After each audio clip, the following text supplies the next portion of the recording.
Sama. Insya Allah banyak ya.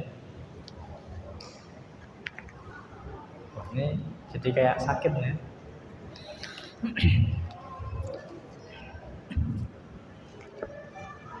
Bismillahirrahmanirrahim. Assalamualaikum warahmatullahi wabarakatuh. Alhamdulillahirabbil alamin wassalatu wassalamu ala asyrafil anbiya'i wal mursalin wa ala alihi wa ashabihi ajma'in wa man ihtada bihadihi ila yaumiddin, amma ba'du. Allahumma 'allimna ma yanfa'una wanfa'na bima 'allamtana warzuqna ilman wattaqa ya rabbal alamin.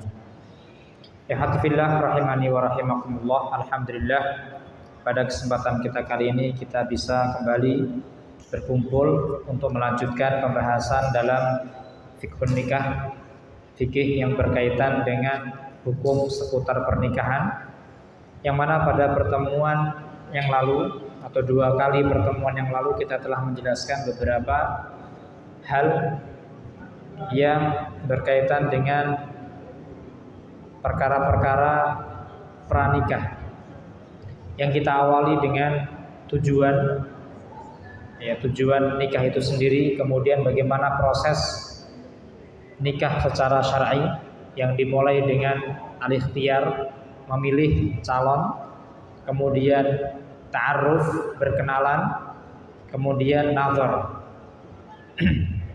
Masih ada 3 poin berikutnya yang akan kita bahas pada pertemuan ini dan pertemuan mendatang insyaallah ta'ala. Pada pertemuan lalu kita telah menyampaikan beberapa hal terkait dengan hukum nazar. Ya, jadi ketika seseorang sudah serius untuk melangsungkan akad nikah atau serius untuk menjalin hubungan rumah tangga, disyariatkan dan disunahkan untuk nazar, melihat calon. Ya, melihat calon baik itu laki-laki ataupun perempuan, hukumnya sunnah. Dan para ulama menyebutkan ya, banyak hikmah dibalik disyariatkannya nazar atau melihat calon istri atau calon suami, ya, calon pasangan.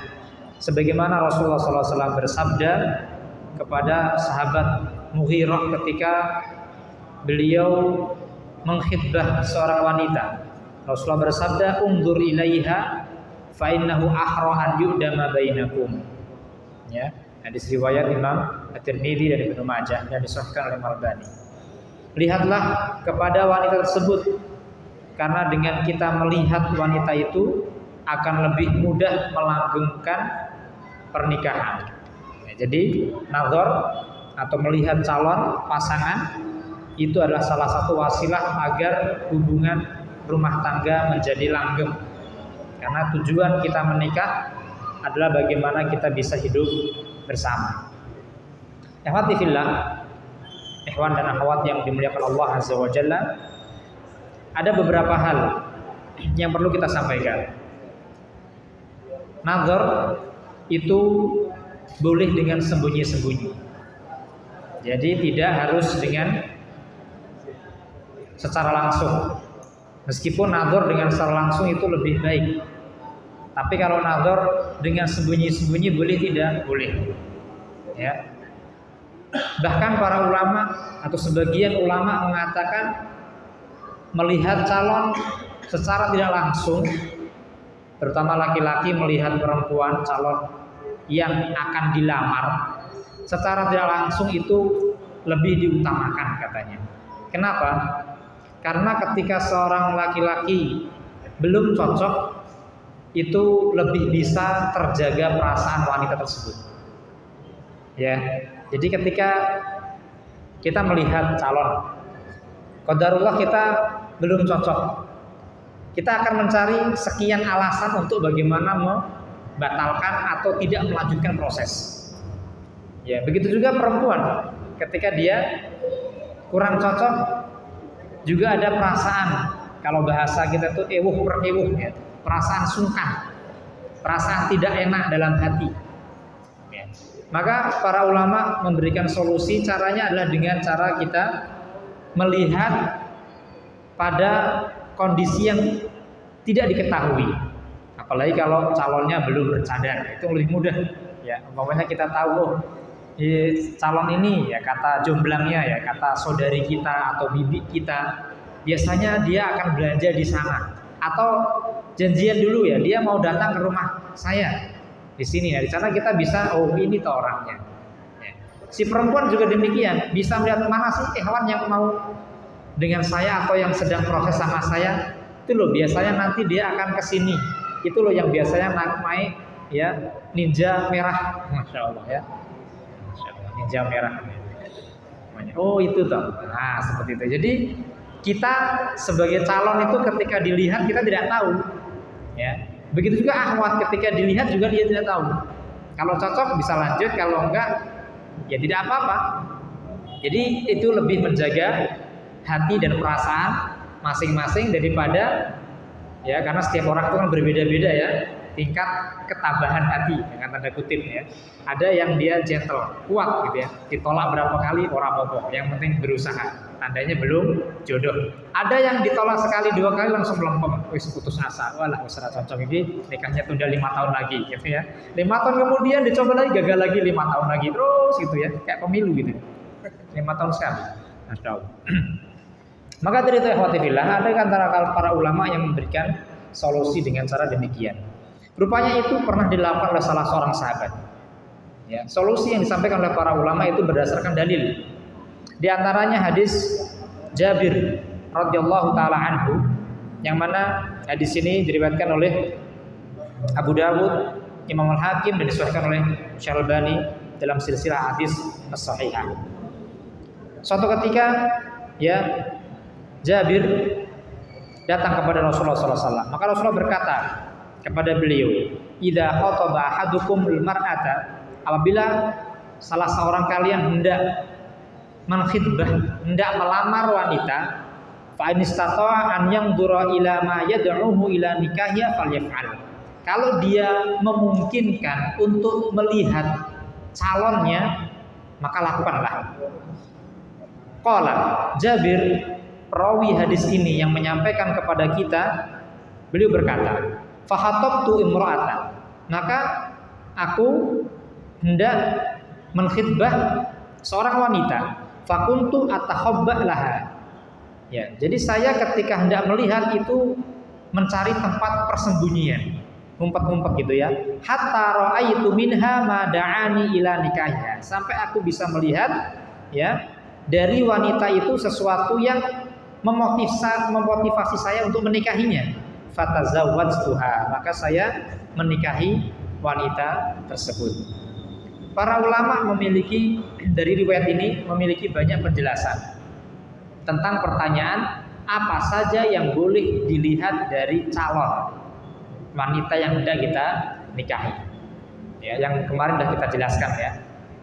Pertama, sesuatu yang lumrah untuk nampak bagi wanita. Jadi wanita umumnya yang biasa nampak itu apa? Wajah dan telapak tangan. Ya, mayat haruminha adatan, dan ada yang menambahkan waqodamaiha, dan kakinya. Ya, telapak kakinya yang kemarin kita jelaskan ada hikmah di situ. Ada yang lain ya yang menyebutkan ya bukan hanya itu saja, tetapi apa saja yang boleh nampak di hadapan mahramnya. Ya, mahram itu diantara keluarga berapa? Ya, saudara laki-laki, paman, itu mahram.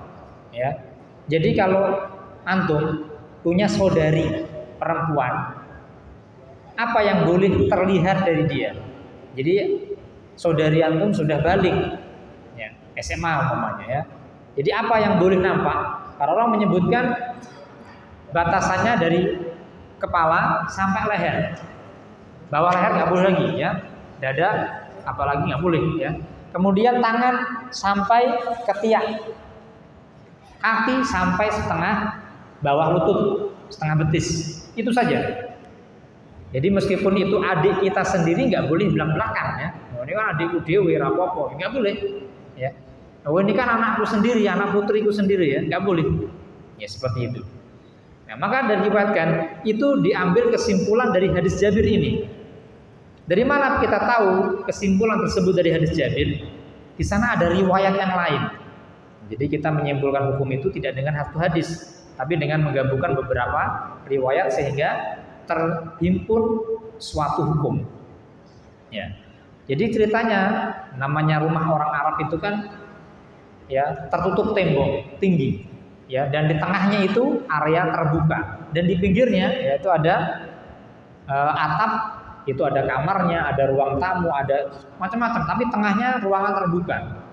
Ya. Jadi kalau kita naik memanjat sesuatu yang lebih tinggi dari tembok, kita akan bisa melihat dalamnya. Nah, di antaranya hadis Jabir dalam riwayat yang lain, beliau manjat pohon kurma yang lebih tinggi dari temboknya. Kemudian dia melihat wanita tersebut. Ya, jadi wanita kalau di rumah, di hadapan mahramnya, di hadapan paman, kakak, bapak, kan pakaiannya pakaian biasa, rambutnya ya kelihatan, lehernya ya kelihatan, tangan ya sampai apa sini, apa yang namanya ya, pundak ya kelihatan. Ya seperti itu yang bisa nampak. Itu adalah salah satu pendapat para ulama. Wallahu taala a'lam. Nah, itu ya fillah rahimani wa rahimakumullah, singkat penjelasan berkaitan dengan masalah hukum nadzar, dan hukum nadzar adalah sunnah. Sekarang kita masuk fase yang keempat, yaitu khitbah, melamar. Masya Allah ya, melamar. Melamar atau lamaran itu bukan disebut pernikahan. Ya, lamaran atau bahasanya lain apa ya? Lamaran, ikatan pernikahan. Bukan ikatan pernikahan ya, belum masuk ikatan pernikahan. Jadi baru sekedar khitbah. Khitbah itu artinya lamaran ya. Khitbah itu adalah seorang laki-laki menampakkan keinginan nikah dan diungkapkan kepada wali wanita tersebut. Ya, ada seorang laki-laki ini ya, bapak namanya, punya anak perempuan yang ingin kita proses, yang ingin kita nikahi. Ya, maka kita sampaikan kepada bapak tersebut, Pak, saya ingin ya menikahi putri bapak, istilah seperti itu. Jadi baru mengungkapkan perasaan kita, ya, mengungkapkan perasaan kita. Belum ada ikatan pernikahan. Ya, maka dari itu, fillah, ketika seseorang menkhitbah, hubungan mereka masih hubungan yang haram. Tidak boleh berduaan, tidak boleh berjalan bareng. Ya. Jadi sebagaimana berlaku wanita yang lain. Ya. Hanya saja memiliki kekhususan wanita ini statusnya sudah dipesan, sudah diikat. Ya. Tapi belum ikatan pernikahan. Seperti itu. Maka ada beberapa hukum fillah yang perlu kita ketahui dalam masalah khitbah. Ya. Jadi hukum yang pertama tadi adalah apa? Bahwasanya khitbah itu atau lamaran itu hanya sekedar ungkapan ya keseriusan kita untuk menikahi wanita tersebut. Disampaikan kepada siapa? Kepada walinya, bukan kepada akhwatnya. Nggak boleh ya. Ketemu akhwat, dek, I love you, masya Allah, saya khitbah. Bukan itu, nggak boleh. Jadi kalau kita serius benar-benar lillahi ta'ala, datangi orang tuanya. Setelah proses-proses yang sudah kita lalui, ya, proses biodata, cocok, lanjut, cocok, lanjut. Seperti itu, nggak cocok, cari yang lain. Ya, seperti itulah namanya juga proses mencari jodoh, ya, mencari cocok, gitu ya, mencari cocoknya. Antum aja kalau beli sepatu, dicoba, dilihat dulu mereknya. Jadi kalau melihat dari ya wajah-wajah antum, yang pertama kali dilihat adalah harga kayaknya ya. Melihat pertama harganya, baru mereknya gitu ya. Kalau harganya 300 ke atas mundur teratur gitu ya. Masya Allah. Nah begitu juga apalagi calon istri ya. Berarti kita ada proses fase-fasenya. Nah jadi hukum yang pertama adalah tadi ya, laki-laki perempuan meskipun sudah ada perjanjian khitbah lamaran, statusnya masih haram. Tidak boleh berdua, tidak boleh ya sebagaimana wanita yang lain. Maka hati-hati di sini. Ini ya pintu setan yang diiming-imingi. Maka akan terbisikkan dalam hati mereka berdua, kalau sudah kan kalian sudah melangkah kepada jenjang seriusan, nggak masalah ya. Japri-japrian nggak masalah, ini jalan bareng nggak masalah, dolan ke rumahnya satu sama lain. Bahkan ada yang menginap. Masya Allah. Ya, itu tidak diperbolehkan. Ya, tidak diperbolehkan.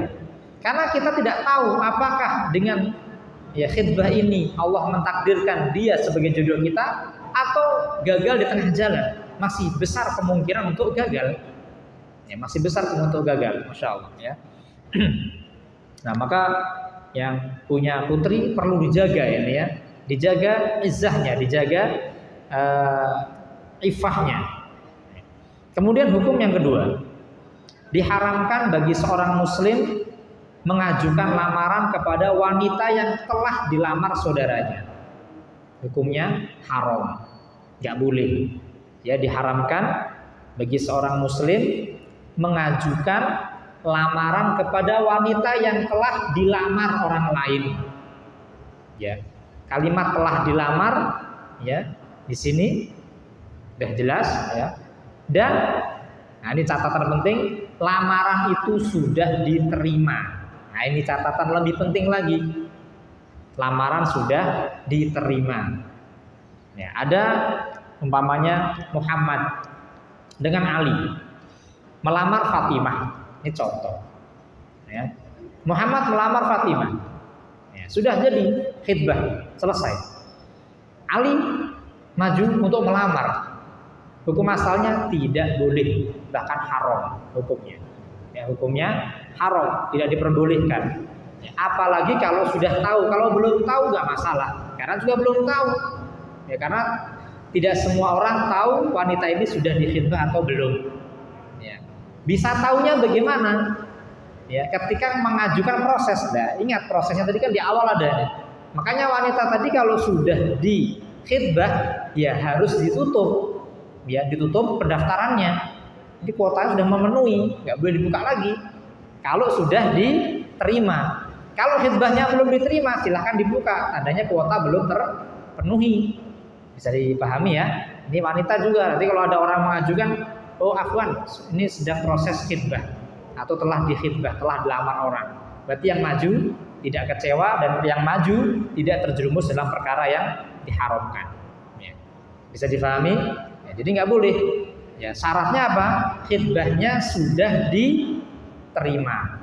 Kalau dia mengajukan, Muhammad mengajukan khidbah, tapi prosesnya masih dipending, masih mikir-mikir dulu. Ali mengajukan khidbah juga. Nggak masalah, 3 orang dalam satu waktu boleh. Si akhwat malah senang dipilih dulu ya, satunya PNS, satunya ini, satunya Masya Allah. Silahkan dicari. Ya, satunya cuma penjual cilok, Masya Allah. Umpamanya nggak masalah, gitu ya. Dipilih semuanya, gitu. Jadi pertimbangan boleh, persaingan tapi sehat, gitu ya. Nggak boleh menjelekkan satu sama lain. Ya. Rasulullah SAW bersabda, la yahtubur rajul ala khidbati akhihi hatta yankiha aw yatru. Tidak boleh seseorang itu ya menkhidbah atas khidbah saudaranya sampai dia menikahi atau dia meninggalkannya. Ya. Ini syaratnya adalah apa? Syaratnya adalah ketika sudah diterima. Kalau belum diterima lamarannya berarti masih boleh untuk maju. Hukum yang berikutnya yang ketiga, diharamkan ya terang-terangan dalam melamar wanita yang sedang masa iddah. Ya, masa iddah bain. Ya. Diharamkan terang-terangan mengungkapkan lamaran. Tasrih, mengungkapkan lamaran secara terang-terangan kepada wanita dalam masa iddah bain. Oh, ini paham tidak ya? Iddah bain itu maksudnya kan wanita itu ketika dicerai ada 3 cerai laki-laki itu ya. Cerai pertama, cerai kedua, cerai ketiga.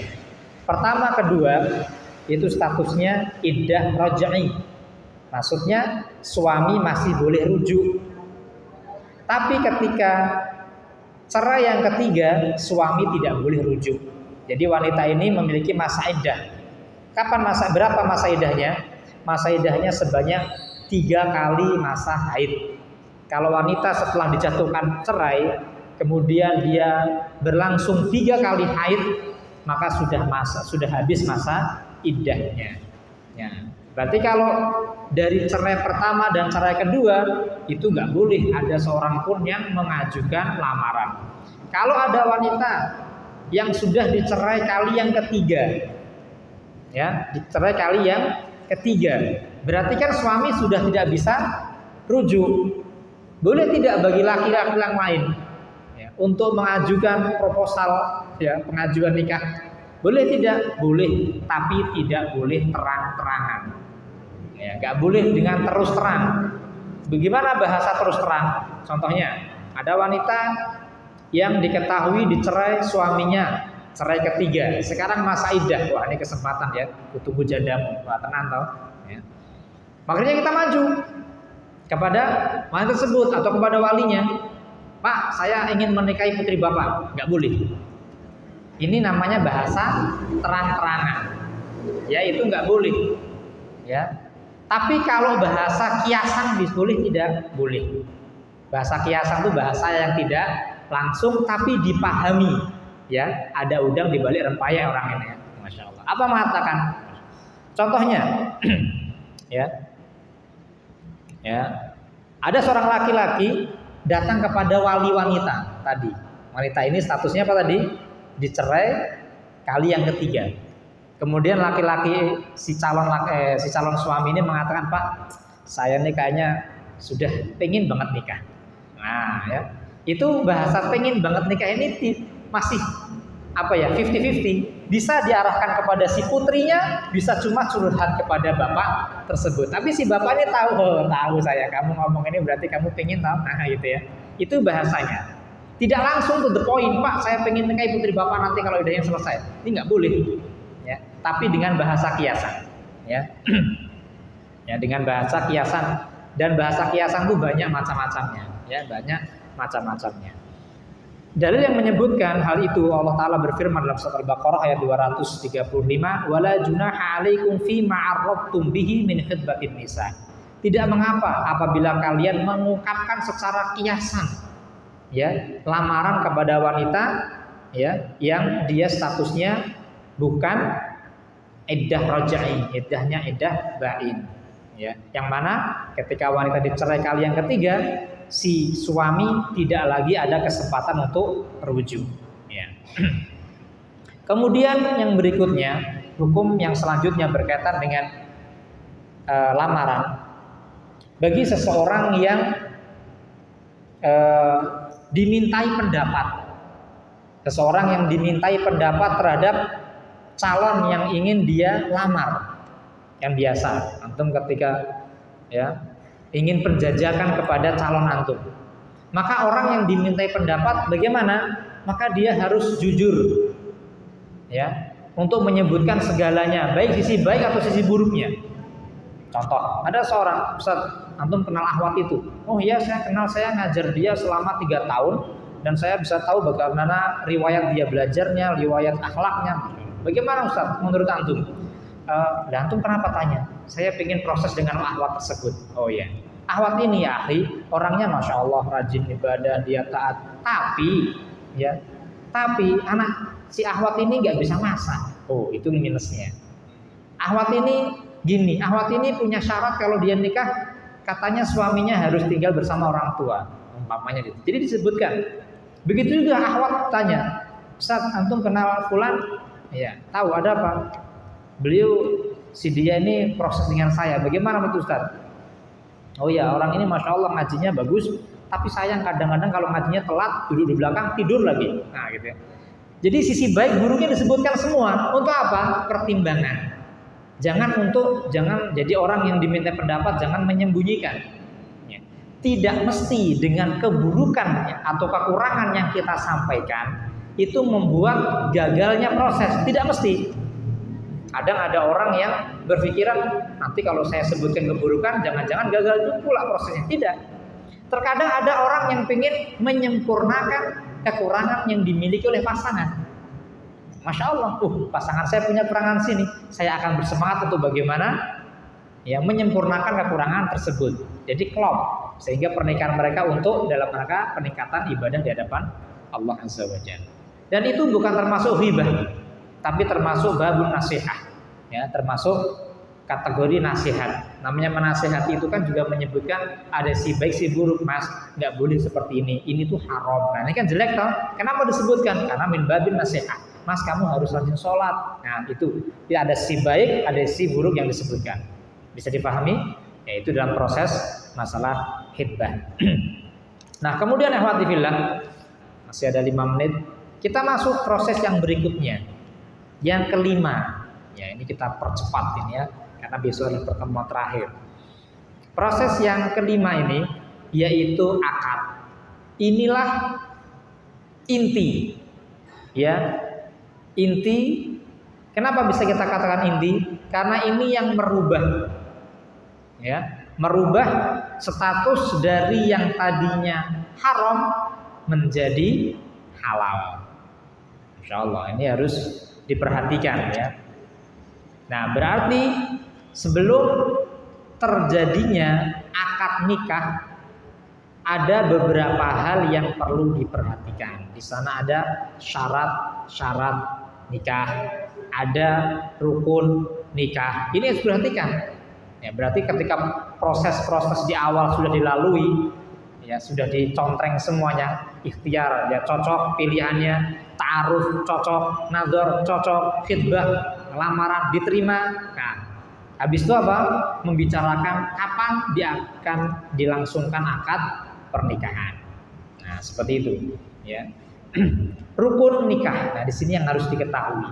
Nikah itu harus ada 3 rukun. Rukun itu sesuatu yang harus ada dalam ibadah.